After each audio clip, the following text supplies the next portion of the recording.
নমস্কার, আপনারা দেখছেন জি 24 ঘন্টার ডিজিটাল পেজ আর আপনাদের সঙ্গে রয়েছি আমি সৈকত।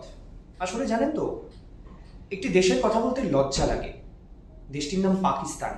খেতে পায় না, দুবেলা দুমুঠো অন্ন জোগাড় করতে পারে না, পেট্রোল ডিজেলের দাম, গ্যাসের দাম ঊর্ধ্বমুখী, কিন্তু জঙ্গিপনায় বিশ্বে 1 নম্বর। এই একটি শিরোপা তাদের আছে। ভাবছেন এত বড় বড় কথা কেন বলছি?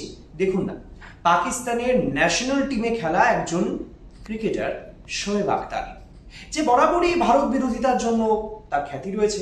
না, ক্রিকেটটা ভালো খেলতেন, কিন্তু সেই শোয়েব আখতারের দাদার শেষকৃত্যে আজ আমরা কি দেখলাম?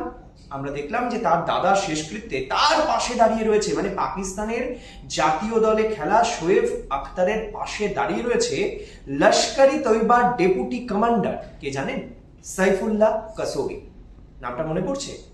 আমরাই তো জি 24 ঘন্টায় বড় বড় করে ছবি সহ দেখিয়েছিলাম এই সাইফুল্লাহ কাসুরি হচ্ছে পাহেলগাম হামলার মাস্টার মাইন্ড। একদম ঠিক শুনছেন, পাহেলগামে যে 26 জনকে বেছে বেছে হিন্দু বলে গুলি করে খুন করা হয়েছিল, তাদের খুন করার মাস্টার মাইন্ড সাইফুল্লাহ কাসুরি দাঁড়িয়ে আছে এই শোয়েব আখতারের দাদার শেষকৃত্যে।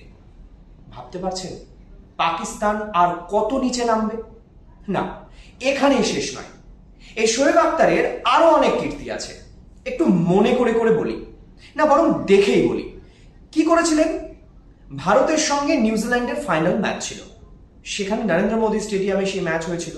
নিউজিল্যান্ডকে হারিয়েছিল ভারত, এবং সেই ম্যাচের প্রশংসায় যখন গোটা বিশ্বের ক্রিকেটাররা মোহিত করেছিলেন, ভারতের প্রশংসা করেছিলেন, ঠিক সেই সময় শোয়েব আখতার কি বলেছিলেন জানেন? ভারত বিরোধী কথা।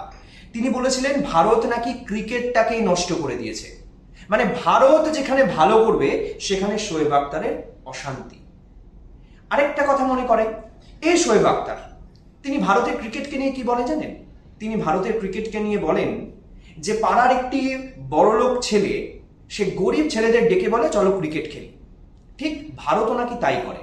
শোয়েব আখতারের দাবি কি করে? পাকিস্তানের সঙ্গে ঠিক এটাই করে, 8 জনকে নিয়ে খেলতে নামে, তারপর 4 জনকে বাদ দেয়, তারপর বাকি 3 জনকে বাদ দিয়ে ভারত নাকি জিতে যায়।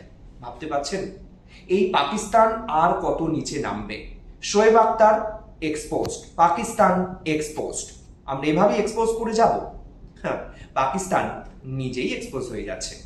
এরকম আরো অনেক খবর বিশ্লেষণের জন্য আপনার নজর থাকুক জি 24 ঘন্টার ডিজিটাল পেজে। জি 24 ঘন্টা মানে সব খবর সবার আগে, এলাবোরেটলি।